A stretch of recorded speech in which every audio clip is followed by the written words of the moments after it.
Hi, welcome back to everyone to my channel. Wanted to do a quick overview of the suspension refresh I just took upon myself in these past 2 days, well 2.5 now with today.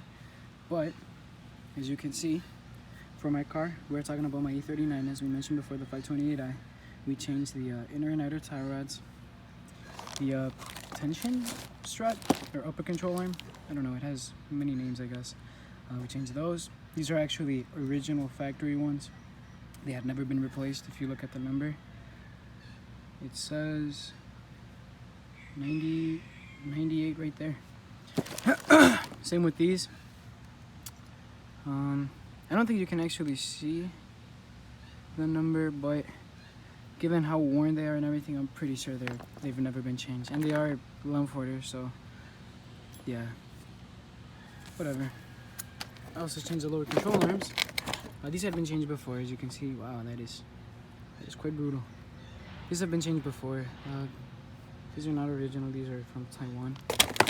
But yeah, so those have been changed. The sway bar links have also been changed, and obviously the boots, because as you can see, they had rotten off. I actually thought they were okay, but when I turned the steering wheel all the way to the right or to the left or something, I noticed on the right side this had already come off just because it was so dried. And I think if you like separate it and stuff, you can actually see, you know, I mean, it's old. That's why I think it's pretty much original. But like I said, yes, so that's what happened. I'll go into the car right now.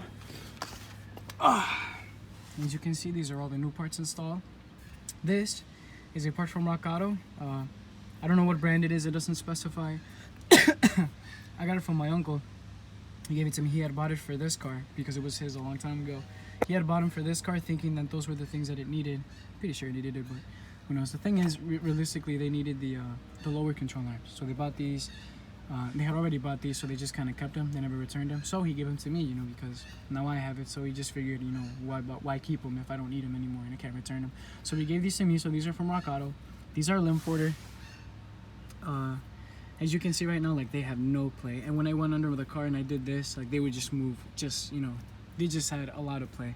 Like I said, these are Lemforder boots. The lower control arm is melee. It's made in Turkey. These are made in Germany. Like I said, these are made in Taiwan. And then the sway bar links, I got these from O'Reilly's. I had bought them. I had replaced them a long time ago. So they had lifetime warranty, so I figured I'd just get those. I'm not really, you know, into like putting everything, you know, like, oh, it has to be OEM, it has to be Lemforder and everything. I mean, in things that count, yes, but in this situation, you know, I figured, okay, I'll purchase this, you know. I think it was significantly cheaper than the Lemforder. I got these on FCP Euro, by the way, but I just bought this, you know. I was like, okay, they seem like good quality. This one as well, I got Lemforder because I think the difference between one to another was like $3 or something, so I figured. This, however, and this, sure, yeah, they're not Lemforder or whatever, but still, you know, I'd rather throw in all brand new parts, you know, regardless of, let's say, all brands. Not that I would go to the extreme cheap, because sometimes, you know, yeah, they're not the best, but, you know, I figured, you know, what's the point of, let's say, putting in, you know, Lemforder upper control arms if the rest are not, you know, aren't used or something. I just figured it doesn't really matter, because, you know, when I'm replacing them all at the same time, they'll all be brand new, so we'll kind of help each other. And, you know, I'd rather throw in a good part, or all semi good parts at the same time, than one really good part and then the rest of them bad or something like that. But regardless, I also wanted to say that my car was sitting pretty high in the front, and when I went to the forums, they actually told me it was because my strut hadn't been fully seated. So I don't know if you can see, but there's a little lip right there. If it'll focus. Sorry. There's a little lip right here. You can see it. That little, like, right there, like where the sun is hitting right there. And my strut actually hadn't set all the way down. So as you can see now, this is for the left side, so that was right there. So this is the entire space. This is the difference that there was. So this is where we're sitting before, and now that's where it's sitting now. I think it's about a little over an inch, I believe. And as you can see now, there's really not much space to take this off, which was good actually in the beginning, because I could actually remove them without having to, you know, move the strut up or anything like that. So that was actually pretty convenient for me. So I did that, and as you can see, this is how this one is. As you can see, the sticker is way up there, so I'm gonna try to lower this one as well right now. And as you can see, this one has a lot of space in comparison to this one right here. So in any case, these were actually pretty straightforward to install. This one, all you really have to do Oh, sorry for the camera. You remove the bolt right here, the one right there. You remove the bolt right here, so this will wiggle down, and you do have to take off the wheel well. Or actually no. For this side you have it, except I kind of tore it up because when I did a fix on my car, I didn't bolt this down to the bumper. So then I was on the highway, this started to move back, like with the speed or whatever, with the wind, and it started to just grind on it, and it kind of tore it apart. So I'll just change it later. You know, that's because of my laziness, but whatever. So you do that, and then you just kind of wiggle this down.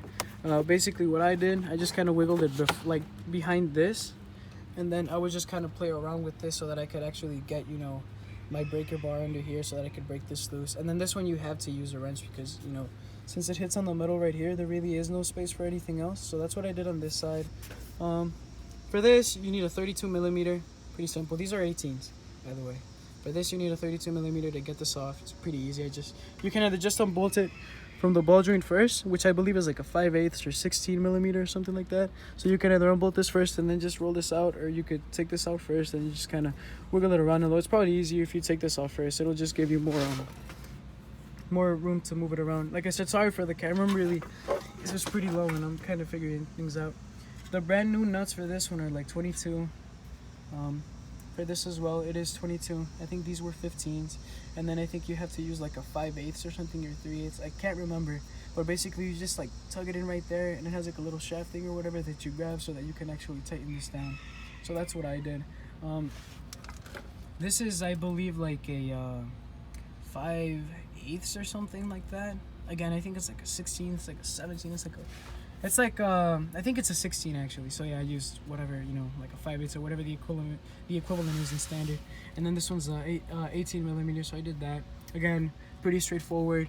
You know, honestly, it was pretty straightforward. I think the thing, like I said, this one was the most difficult for me just because of the plastic here, and then taking this off since it was the original. Getting this one off on the driver's side was, you know, took me a long time.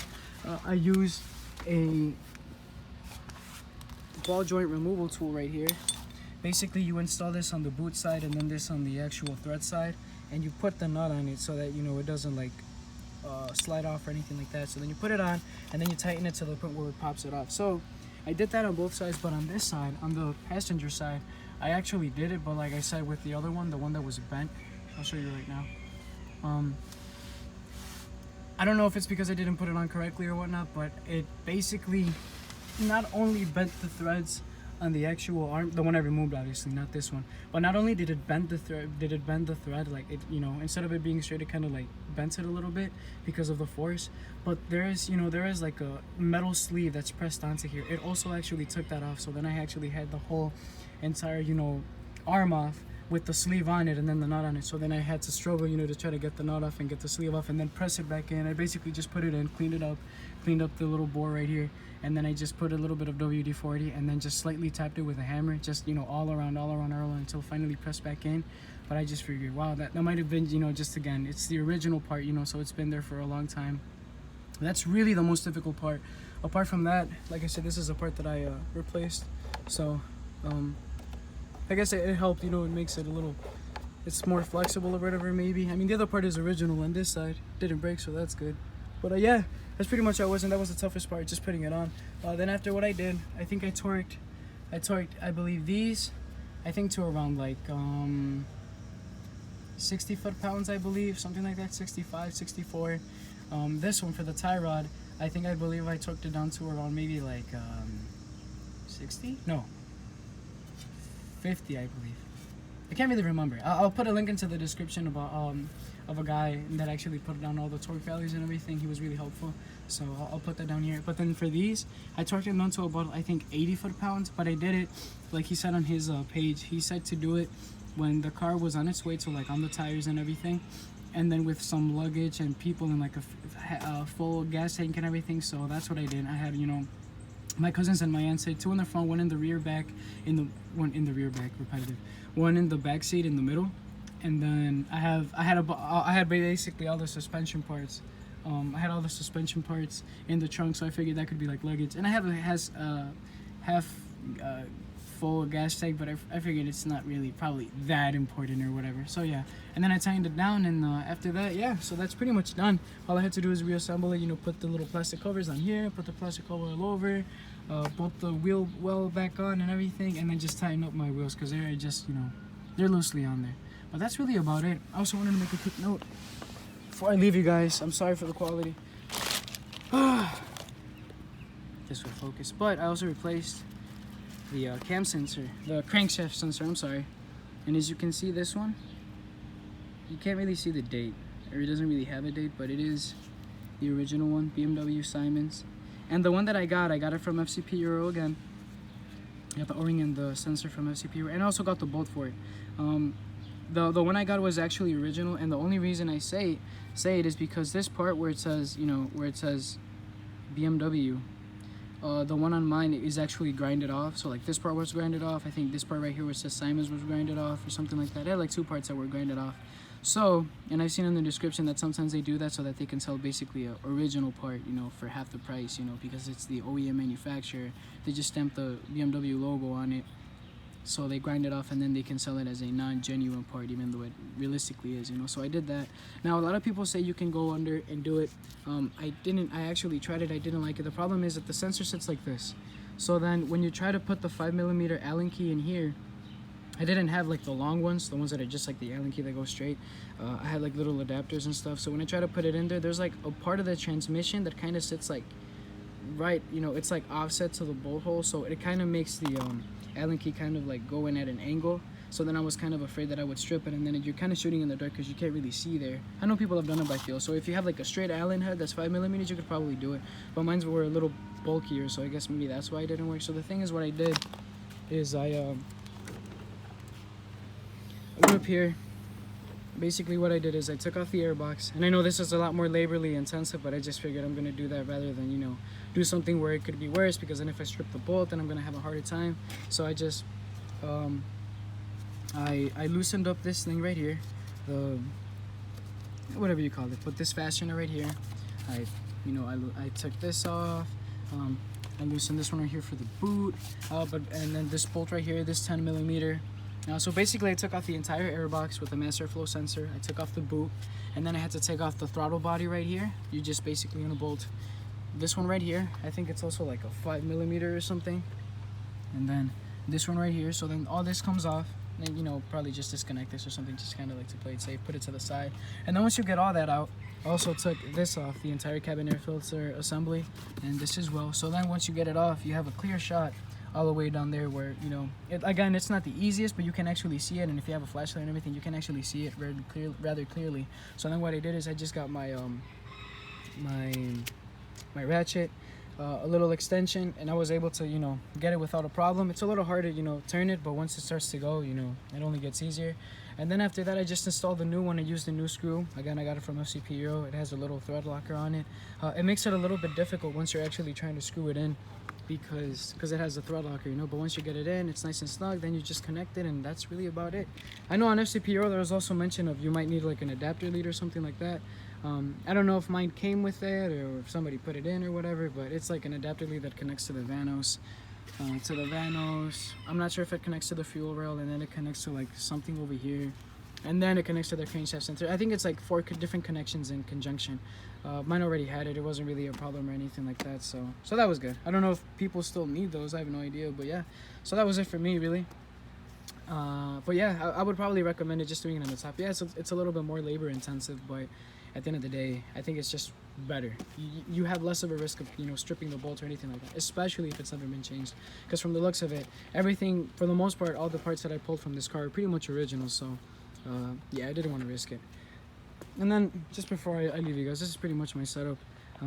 I jacked up the car, put it on jack stands on that like aluminum frame part right under the sway bar bushings, and then I just put my tires right under just in case. I have this just because I lifted this up from the ball joint on the bottom to be able to raise it up so that I could get the strut where it has to go. And then this one I have it on the rams because that's when I torqued everything down. I put the car on the rams, had my cousin sit, you know, everybody, one person in the front, or 2 people in the front, passenger side, driver side, and then 1 person sitting in the center rear. And then yeah, and then that's when I torqued everything. So now I'm just gonna put the jack over here, and then, you know, lower the strut on this one, and that'll be it. And yeah, I know the lights messed up again. They're Chinese. Eventually I'll try to replace them with some some good quality ones. But yeah, that's about it. Thank you for watching. Sorry for the long video. I hope this just kind of helps, you know, for like a little overview in case anybody's trying to do it, especially like if they're a beginner like me or something like that. But yeah, thank you for watching, and have a good day.